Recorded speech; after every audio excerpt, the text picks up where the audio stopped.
Okay, so what I'm going to go through is another example of balancing equations, okay? This time what we're going to do is look at the reaction of iron disulfide, which reacts as a solid, with oxygen, which is a gas, and then that goes to form iron oxide, again a solid, and forms sulfur dioxide as a gas. So, when remembering our balancing equations, okay, first off, we make sure we write out the reaction and identify that these are our reactants and that these ones are our products, okay? So, first we identify the most complex part of our reaction, and in this case it's the iron oxide. Okay, so first off we're going to start balancing the atoms in the iron oxide. So let's write out the amount of atoms that we have. So we have iron, we have sulfur, and we have oxygen.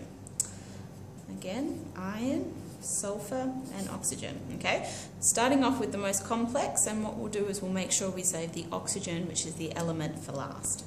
So how many ions have we got on this side? We have 2. Alright, at the moment we've only got 1.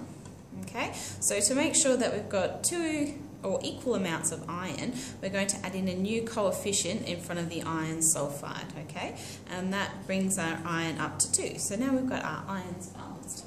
So now on this side of the equation we have 4 sulfur atoms, so 2 times 2 is 4, okay, and over here we've only got 1 sulfur atom. So, to make sure we've got the number of sulfur atoms equal, we add a new coefficient in front of the sulfur. Okay, so now we can cross out that, and we have 4 sulfur atoms here.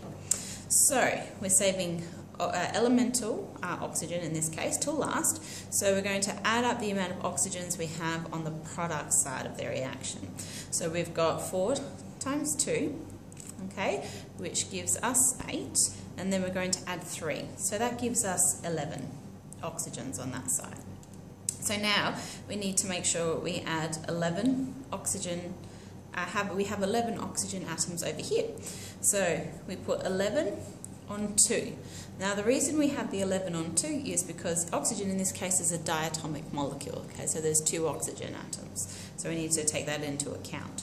Alright, so if we now have 11 oxygen atoms over this side.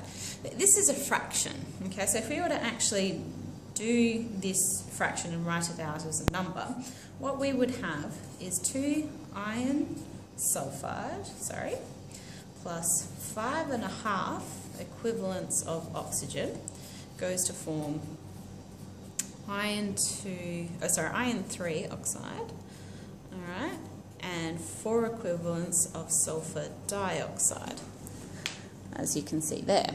Okay, so now we have this fraction here, all right, and remembering that we want to make sure we've got whole numbers in our equation. So how do we get rid of that? Well, we actually times the entire reaction by 2. And by doing that, that will allow us to get rid of the half equivalent of oxygen that we've got here by timesing that by 2. Alright, so if we then move on, alright, and putting that here, what we do is we end up timing the entire reaction by 2. So if we were to write that out, we would have 4 equivalents of sulfur, okay, iron sulfide, plus 11 equivalents of oxygen, and that goes to form 2 equivalents of iron 3 oxide, and then 8 equivalents of sulfur dioxide over here. Now let's just do another quick check to make sure all of our atoms on each side of our equation is balanced. So iron, sulfur, and oxygen. Iron, sulfur, and oxygen. Okay, so here we've got 4 equivalents, or 4 iron atoms, and here we also have the same, we've got 4. Sulfur, 2 times 4 is 8. Again here we have 8 equivalents of our sulfur dioxide. Counting up the oxygen, 8 times 2 is 16, okay, plus 6, okay, that gives us 22. And we add up the amount of oxygen atoms that we have on this side, and 11 times 2 is also 22. So our iron, our sulfur, and our oxygen are all the same, which means that we've just got to make sure we have no charge balance to worry about. So let's look at charge. 0. Charge on this side is 0. So we're all good. So we have a balanced equation.